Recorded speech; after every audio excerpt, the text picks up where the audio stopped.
Jamais sans la grâce, une dévotion matinale qui vous connecte à la pensée de Dieu et vous donne la provision du ciel au quotidien. Bonjour chers amis, chers internautes, chers téléspectateurs, nouvelle journée, nouvelle provision, bienvenue dans cette provision de ce matin. D'où Jésus, nous te célébrons, nous t'adorons ce matin. Nous te témoignons aussi notre reconnaissance pour l'Esprit Saint que tu nous as donné. Cet Esprit Saint qui a inspiré les Saintes Écritures et qui nous illumine encore aujourd'hui afin que nous puissions comprendre ta pensée au travers de ces quelques versets pour nous ce matin. Béni sois-tu Jésus. Merci pour ce précieux cadeau. Amen. Alors, chers amis, chers internautes, nous vous souhaitons tous les bienvenus dans notre pensée de ce matin. Que Dieu vous bénisse. Merci à Désiré pour ses dévotions toute la semaine dernière. Un beau thème, n'est-ce pas?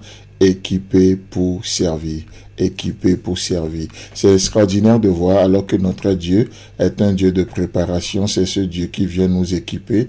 Il ne nous équipe pas, le but n'est pas de faire de nous des stars, mais c'est de faire de nous toujours des serviteurs dans son royaume, des serviteurs pour son royaume, les serviteurs les uns les autres. Amen. C'est tellement merveilleux. Ce matin, pour énième fois, permettez-moi de nous proposer encore ce passage de Actes chapitre 1, le verset 4.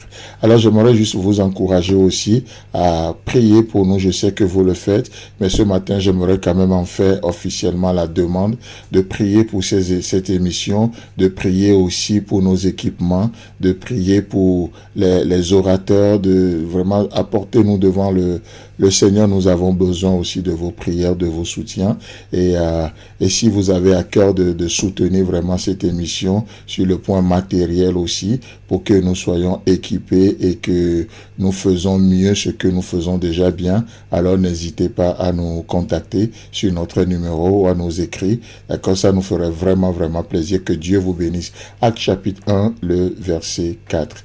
Comme il se trouvait avec eux, il leur recommanda de ne pas s'éloigner de Jérusalem, mais d'attendre ce que le Père avait promis, ce que je vous ai annoncé, leur dit-il.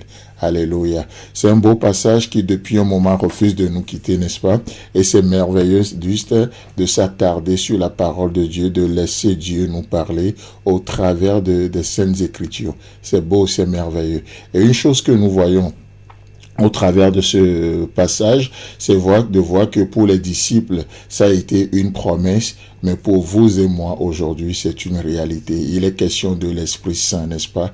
Donc, Dieu tient toujours à ses promesses. Il tient à ses promesses. Oh, nous ne sommes pas juste, il ne fait pas juste des promesses, mais il les accomplit aussi. Ce que sa bouche déclare, c'est ce que sa main exécute. Ce qu'il a promis, c'est ce qu'il fait. N'est-ce pas beau? Et parfois, il nous semble que la promesse tarde. Comme il est dit dans 2 Pierre chapitre 3, le verset 9, 2 Pierre chapitre 3, le verset 9, le Seigneur ne tarde pas dans l'accomplissement de la promesse, comme quelques-uns le croient. Alléluia. Oh, peut-être c'est ton cas, peut-être tu fais partie de ces quelques-uns ce matin. Tu dis non, Arnaud, ça fait quand même longtemps, ça dure. Et il est dit, le Seigneur ne tarde pas. Il accomplit, il va toujours accomplir ce qu'il a promis.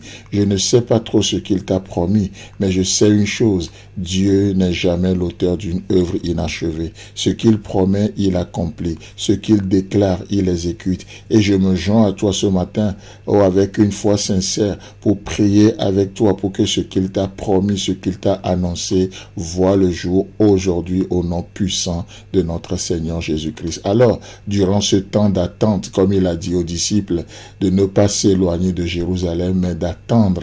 Alors que durant ce temps d'attente, j'aimerais juste encourager à une chose, à continuer par penser avec Dieu. Comme nous le disons dans notre dévotion, dans notre générique, n'est-ce pas? Mais en attendant, pensez avec Dieu. Ne laissez pas la place à autre chose. Ne laissez pas la place à des opinions. Ne laissez pas la place à qu'en dira-t-on. Non, mais en attendant, pensez avec Dieu. En attendant l'accomplissement de la prophétie, de la promesse, Pensez avec Dieu. Oh, continuons de le faire. Je sais, ce n'est pas évident, mais c'est possible. Juste dans le calme, comme vous le faites ce matin. Peut-être vous êtes dans votre voiture, peut-être vous êtes dans votre maison, peut-être peu importe le lieu, vous écoutez cette dévotion. Juste laissez Dieu vous parler. Pensez avec Dieu. Waouh, c'est beau. Oh, le Seigneur ne tarde pas et ne tardera point dans l'accomplissement de ses promesses. Chers amis, chers internautes, que Dieu vous bénisse et Dieu voulant, on se retrouve demain. Si vous avez aimé cette émission, parlez-en à vos amis. Parlez-leur du message de la grâce et de ce qu'il fait dans vos vies. Pour un sujet de prière, une question ou pour devenir partenaire, contactez-nous au 00229 94 75 80 20. Que Dieu vous bénisse et à la prochaine. En attendant, pensez avec Dieu.